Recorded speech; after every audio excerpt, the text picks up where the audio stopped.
નમસ્કાર વિદ્યાર્થી મિત્રો, આપણે અગાઉના વિડીયોમાં રાસાયણિક પ્રક્રિયાઓ અને સમીકરણો વિશેની સમજૂતી મેળવી હતી.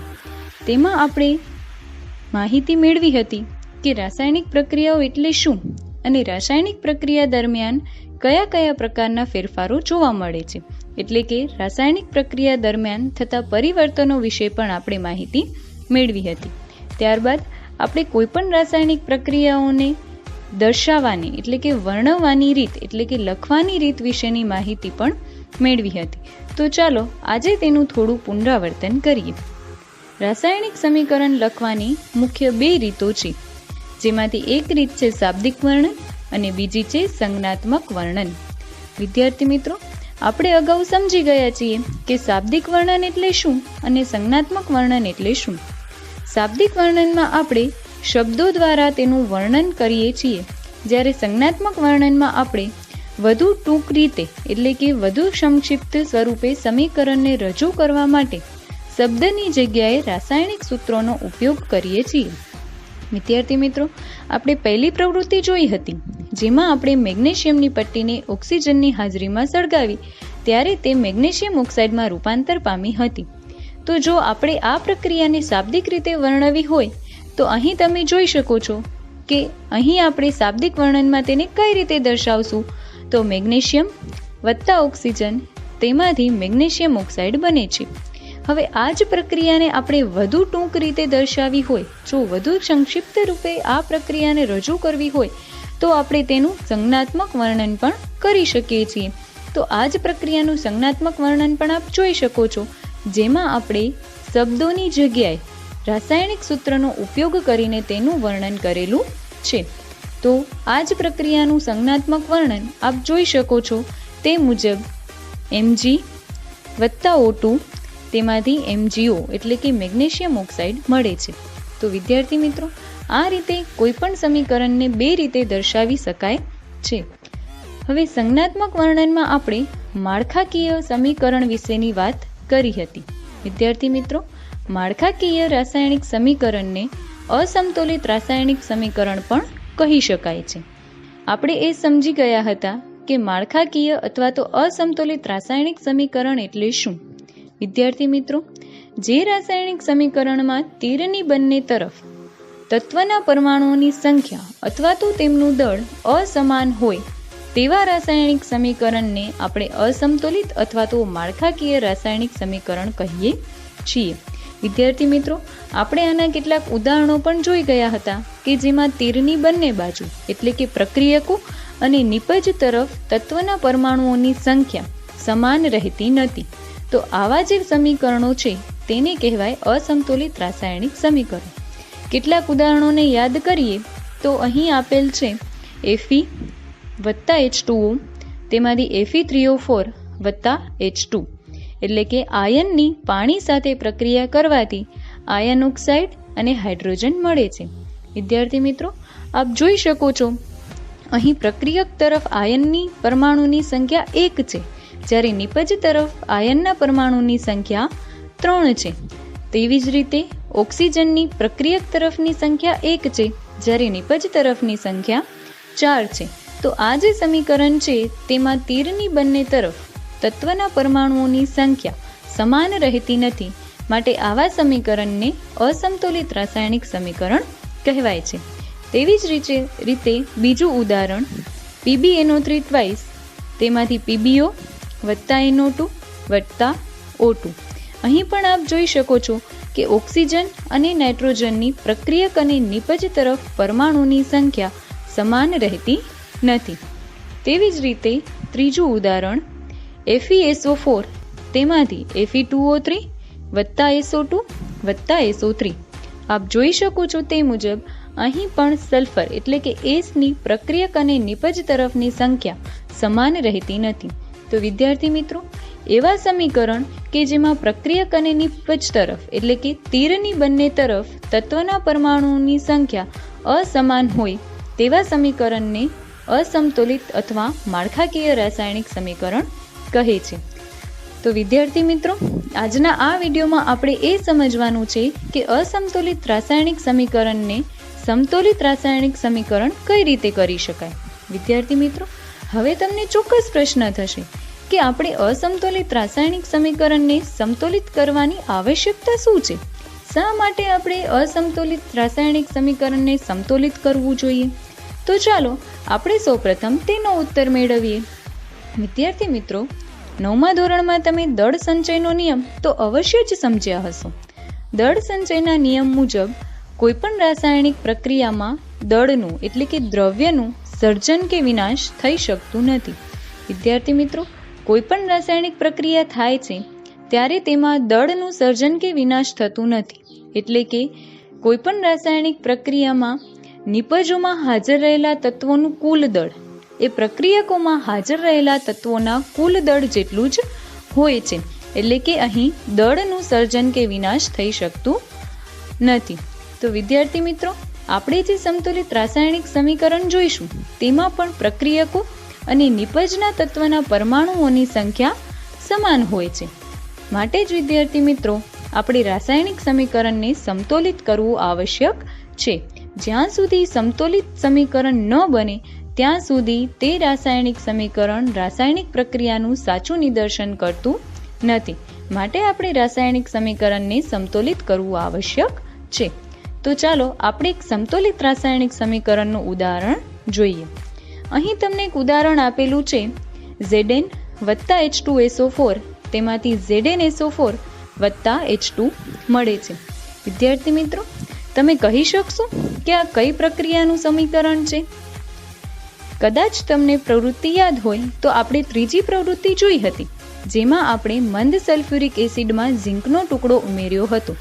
વિદ્યાર્થી મિત્રો, આ એ જ પ્રવૃત્તિ માટેનું સમીકરણ છે. ઝીંક વત્તા H2SO4. H2SO4 એ મંદ સલ્ફ્યુરિક એસિડનું રાસાયણિક સૂત્ર છે. વિદ્યાર્થી મિત્રો, જ્યારે આપણે મંદ સલ્ફ્યુરિક એસિડમાં ઝીંકનો ટુકડો ઉમેર્યો હતો ત્યારે આપણને પરપોટા જોવા મળ્યા હતા. આ પરપોટા એ હાઇડ્રોજન વાયુના હતા. તો અહીં આપણને Zn પ્લસ H2SO4 તેમાંથી ZnSO4 વત્તા હાઇડ્રોજન મળે છે. તો આપ જોઈ શકો છો કે આ પ્રક્રિયામાં પ્રક્રિયક તરફ અને નિપજ તરફ બંને તરફ દરેક તત્વના પરમાણુની સંખ્યા એક સમાન છે. માટે આવા સમીકરણને સમતોલિત રાસાયણિક સમીકરણ કહે છે. તો વિદ્યાર્થી મિત્રો, આજે આપણે આવા સમીકરણોને કઈ રીતે સંતુલિત કરાય તેના વિશેની સમજૂતી મેળવશું. હવે કદાચ તમને એ પ્રશ્ન થશે કે આપણે શા માટે સમતોલિત રાસાયણિક સમીકરણમાં એને રૂપાંતરિત કરીએ છીએ? એટલે કે સમતોલિત રાસાયણિક સમીકરણનું મહત્વ શું? કેમ આપણે તેને સમતોલિત કરવું પડે છે? તો ચાલો આપણે તેનું મહત્વ પણ સમજી લઈએ. સમતોલિત રાસાયણિક સમીકરણની મદદથી પ્રક્રિયકો અને નિપજોના મોલ જાણી શકાય છે. બીજું, પ્રક્રિયકોનો કેટલો જથ્થો વપરાયો છે અને તેમાંથી નિપજોનો કેટલો જથ્થો મળે છે તેની જાણકારી પણ આપણે સમતોલિત રાસાયણિક સમીકરણ પરથી મેળવી શકીએ છીએ. તેવી જ રીતે પ્રક્રિયકો અને નિપજોની ભૌતિક સ્થિતિ વિશેની જાણકારી પણ આપણે મેળવી શકીએ છીએ. વિદ્યાર્થી મિત્રો, આવા મહત્વના કારણે જ આપણે સમતોલિત રાસાયણિક સમીકરણ મેળવવું આવશ્યક છે. તો ચાલો, હવે તમને બધાને ઉત્સુકતા તો હશે જ અસમતોલિત રાસાયણિક સમીકરણને સમતોલિતમાં રૂપાંતરિત કરવા માટે. તો ચાલો હવે આપણે અસમતોલિત રાસાયણિક સમીકરણમાંથી સમતોલિત રાસાયણિક સમીકરણ મેળવવા માટેના સોપાનો વિશેની સમજૂતી મેળવીએ. વિદ્યાર્થી મિત્રો, રાસાયણિક સમીકરણને સમતોલિત કરવાના મુખ્ય 7 સોપાનો છે. એટલે કે 7 પ્રક્રિયાઓ દ્વારા અસમતોલિત રાસાયણિક સમીકરણને સમતોલિત કરી શકાય છે. આપણે એક સમીકરણનું ઉદાહરણ લઈએ તો Fe વત્તા H2O તેમાંથી Fe3O4 વત્તા H2 મળે છે. આપણે અગાઉ જોયું કે આ સમીકરણ અસમતોલિત રાસાયણિક સમીકરણ છે. તો આપણે આને સમતોલિત રાસાયણિક સમીકરણમાં કઈ રીતે ફેરવીશું તેના વિશેની સમજૂતી મેળવીએ. સૌપ્રથમ આ અસમતુલિત રાસાયણિક સમીકરણ છે તે કઈ રીતે ખબર પડશે તેના માટે આપણે પ્રક્રિયક અને નિપજ તરફના પરમાણુઓની સંખ્યા ગણવી આવશ્યક છે. તો ચાલો આપણે તેના પરમાણુની સંખ્યાઓ ગણી લઈએ. વિદ્યાર્થી મિત્રો, અહીં આ પ્રક્રિયામાં 3 તત્વોનો ઉપયોગ થયેલો છે. Fe, H અને O એટલે કે આયન, હાઇડ્રોજન અને ઓક્સિજન. પ્રક્રિયકોમાંના પરમાણુની સંખ્યા જો જોઈએ તો આયન પ્રક્રિયકોમાં 1 છે, હાઇડ્રોજનની સંખ્યા 2 છે અને ઓક્સિજનની સંખ્યા 1 છે. તેવી જ રીતે નિપજમાં આ 3 પરમાણુઓની સંખ્યા એટલે કે આયનની સંખ્યા 3, હાઇડ્રોજનની સંખ્યા 2 અને ઓક્સિજનની સંખ્યા 4 છે. જુઓ, અહીં આયન અને ઓક્સિજન બંનેની પ્રક્રિયકો અને નિપજમાં પરમાણુની સંખ્યા સમાન રહેતી નથી, માટે આ અસમતોલિત રાસાયણિક સમીકરણ છે. તો ચાલો હવે આને આપણે સમતોલિત રાસાયણિક સમીકરણમાં રૂપાંતરિત કરીએ. વિદ્યાર્થી મિત્રો, સૌથી પહેલું સોપાન. સૌપ્રથમ આપણે પહેલા સોપાનમાં રાસાયણિક સમીકરણને સમતોલિત કરવા માટે તેની ફરતે એટલે કે રાસાયણિક સૂત્રની ફરતે એક ખાનું અથવા તો બોક્સ બનાવવું પડશે. સમીકરણને સમતોલિત કરતી વખતે આ ખાનાઓની અંદર આપણે કોઈ પણ જાતનો ફેરફાર કરી શકતા નથી. અહીં આપણે જે સમીકરણ સમતોલિત કરવું છે તેમાં દરેક રાસાયણિક સૂત્રની ફરતે આપણે એક બોક્સ બનાવવાનું છે. આ છે આપણું પહેલું સોપાન. એના પછી સોપાન નંબર 2. સોપાન 2માં આપણે અસમતોલિત સમીકરણમાં હાજર રહેલા જુદા જુદા તત્વોના પરમાણુઓની સંખ્યાની યાદી બનાવવાની છે, જે અગાઉ આપણે બનાવી ચૂક્યા છીએ. આપણા રાસાયણિક સમીકરણમાં આયન, હાઇડ્રોજન અને ઓક્સિજન તત્વો છે. તેનામાં પ્રક્રિયકો અને નિપજમાં તેની સંખ્યા કેટલી છે તેના વિશેની યાદી બનાવવાની છે, જે આપણે અગાઉ પણ બનાવી ચૂક્યા છીએ. ત્યારબાદ સોપાન નંબર 3. ત્રીજા સોપાનમાં આપણે સૌપ્રથમ આપણી સરળતા ખાતર વધુ પરમાણુઓ ધરાવતા સંયોજનના સમતોલનની શરૂઆત કરીશું. એટલે કે જે તફાવત વધારે હશે, જે તત્વોના પરમાણુની સંખ્યામાં વધારે તફાવત હોય તેના આપણે સૌપ્રથમ તેનું આપણે સમતોલન કરશું.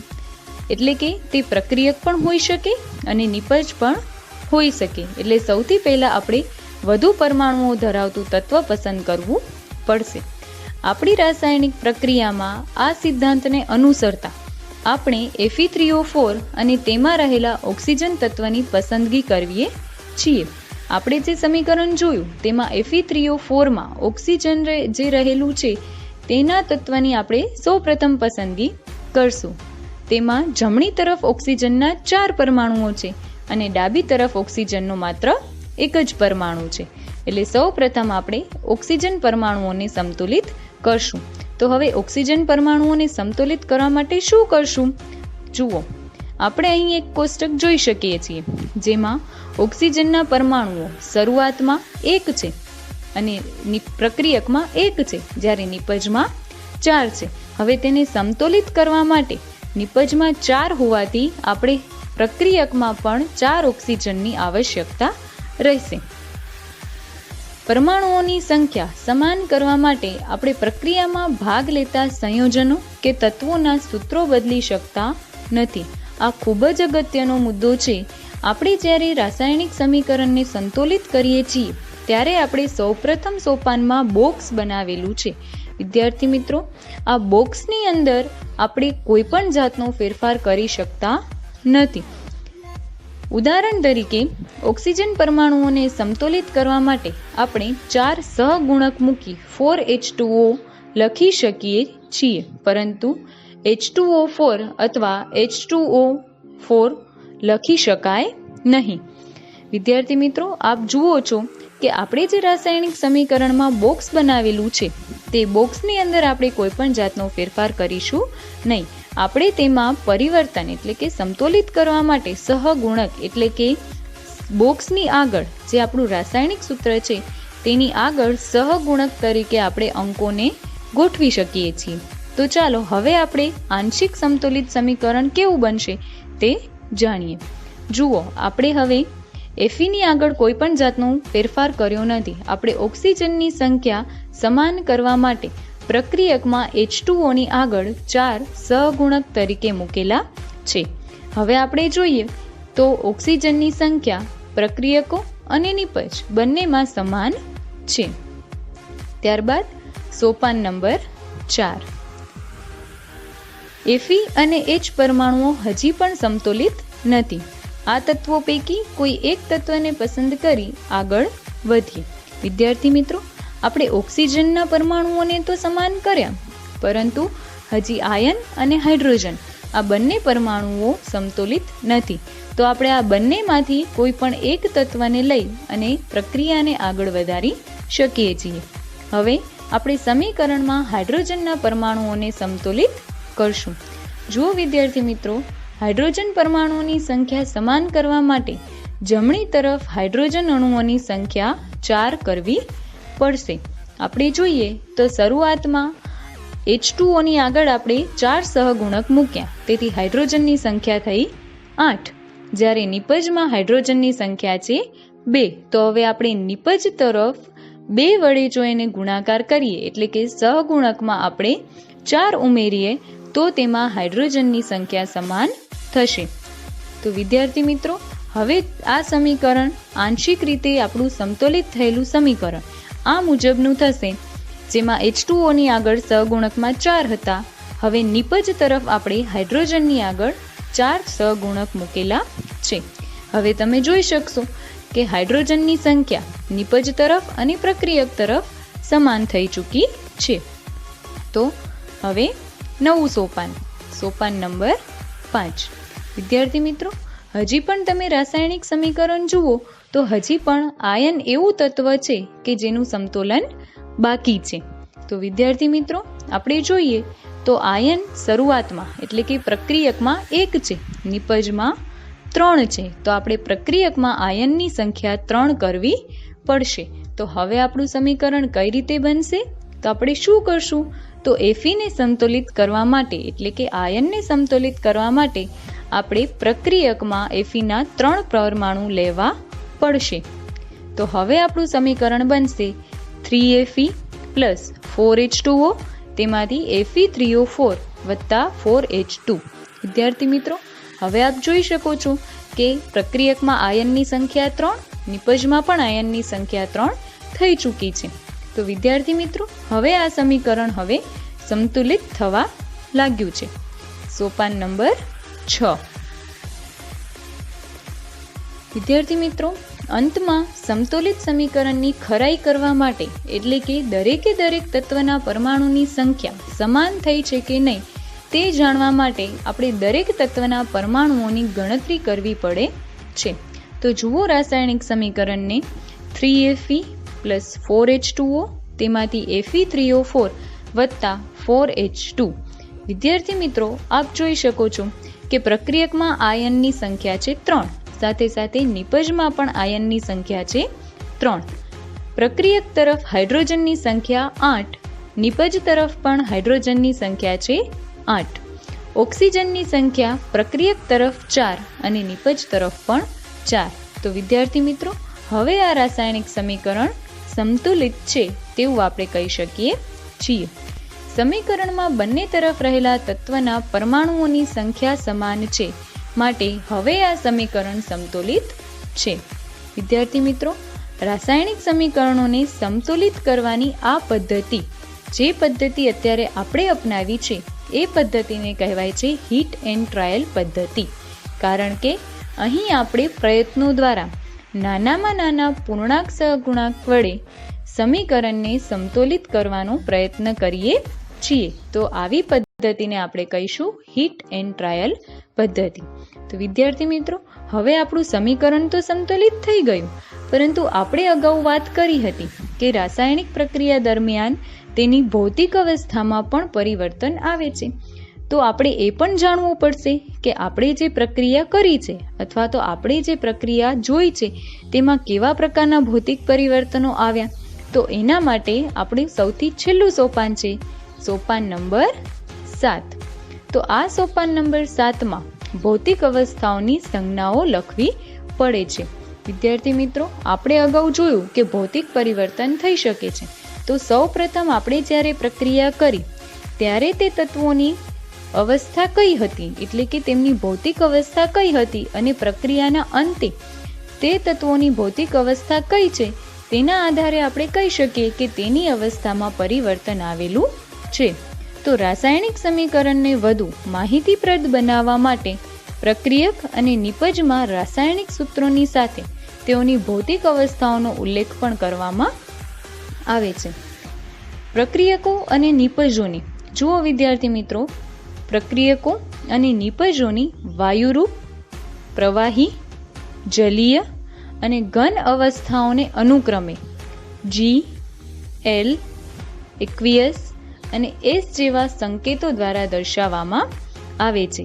અહીં આપણે જોઈ શકીએ કે વાયુરૂપ અવસ્થા હશે તો આપણે ત્યાં G એટલે કે ગેસ તરીકે દર્શાવશું, પ્રવાહી હશે તો L કારણ કે લિક્વિડ, જલીય હશે તો Q એટલે કે એક્વિયસ અને ઘન અવસ્થા હશે તો S એટલે કે સોલિડ જેવા સંકેતો વડે દર્શાવવામાં આવે છે. હવે વિદ્યાર્થી મિત્રો, અહીં શબ્દ આવ્યો જલીય. જલીય એટલે શું? તો કોઈ પણ પદાર્થનું પાણીમાં જ્યારે દ્રાવણ બનાવવામાં આવે તો તેને આપણે જલીય કહીએ છીએ. તો અહીં આપણે જલીય શબ્દ માટે એક્વિયસ સંકેતનો ઉપયોગ કરીશું.